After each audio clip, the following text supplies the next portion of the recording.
Welcome to Payel's kitchen. জলপাইয়ের টকের recipe নিয়ে এসেছি।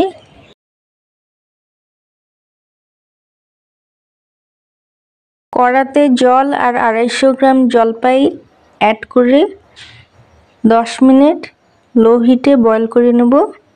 জলপাই সফট হওয়া অবধি ঢাকা দিয়ে দিলাম, তাড়াতাড়ি সিদ্ধ হয়ে যাবে। 10 মিনিট হয়ে গেছে, জলপাই একদম সফট হয়ে গেছে। গ্যাস অফ করে দিচ্ছি। সিদ্ধ জলপাই একটা বোলে ঢেলে নিয়েছি। হালকা ঠান্ডা হওয়ার অপেক্ষা করব, তারপর বিচিগুলো বের করে ম্যাশ করে নেব।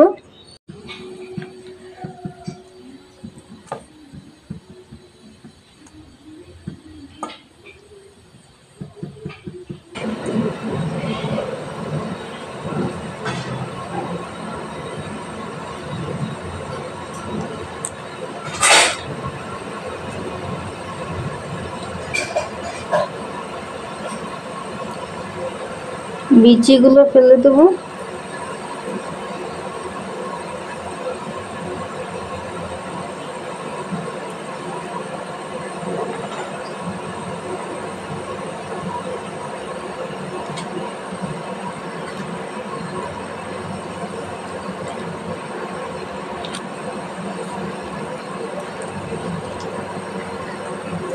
কড়াতে অল্প সর্ষের তেল ঢেলে ভালো করে গরম করে নেব।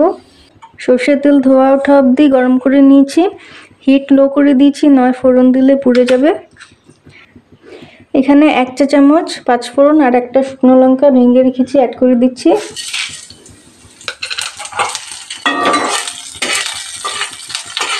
নেড়ে দিলাম। সুগন্ধ আসা অবধি 5 ফোড়ন ভেজে নেব। ফোড়ন থেকে সুন্দর গন্ধ বেরিয়েছে, কিন্তু ফোড়ন পুড়ে যায়নি। ম্যাশ করা জলপাই অ্যাড করে দেব। সিদ্ধ করা আর ম্যাশ করা। একটু নুন অ্যাড করে দিলাম।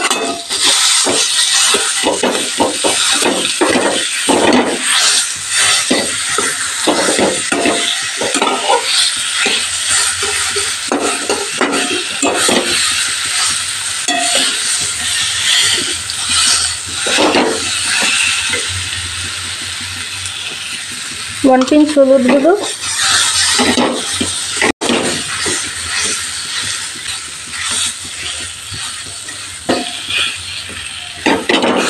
একটু মিক্স করে আন্দাজ মতো গরম জল অ্যাড করে দেবো। ঠান্ডা জল অ্যাড করলে পাঞ্চি হয়ে যাবে। এটা টক হবে, চাটনি হবে না, তাই জলটা বেশি করেই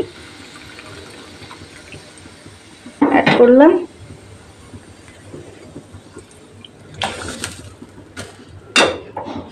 হিট হাই করে দিয়েছি, ভালো করে মিক্স করে নিচ্ছি।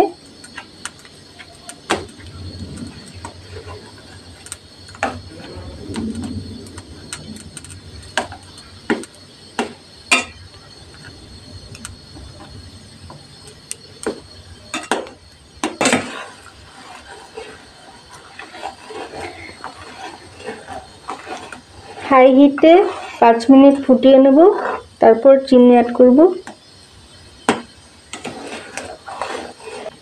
মিষ্টিটা আপনারা আপনাদের টেস্ট অনুযায়ী অ্যাড করবেন।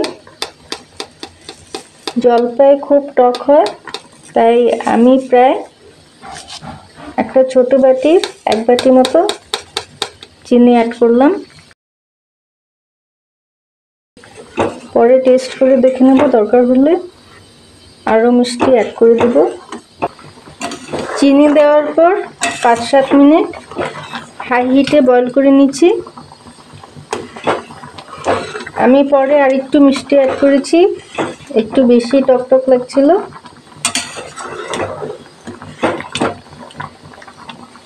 খুব বেশি পাতলাও রাখিনি, আবার একদম ঘনও রাখিনি। আপনারা বেশি পাতলা পছন্দ করলে আর একটু গরম জল অ্যাড করে ফুটিয়ে নেবেন, আর বেশি ঘন পছন্দ করলে টানিয়ে নেবেন। গ্যাস অফ করে দিচ্ছি।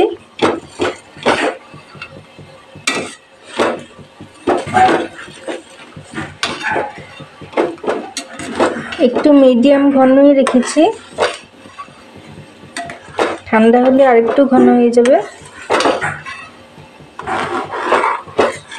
আরও রেসিপির আপডেট পেতে চাইলে চ্যানেলটাকে সাবস্ক্রাইব করে পাশের বেল আইকনটা ক্লিক করে অল অপশনটায় ক্লিক করে রাখবেন।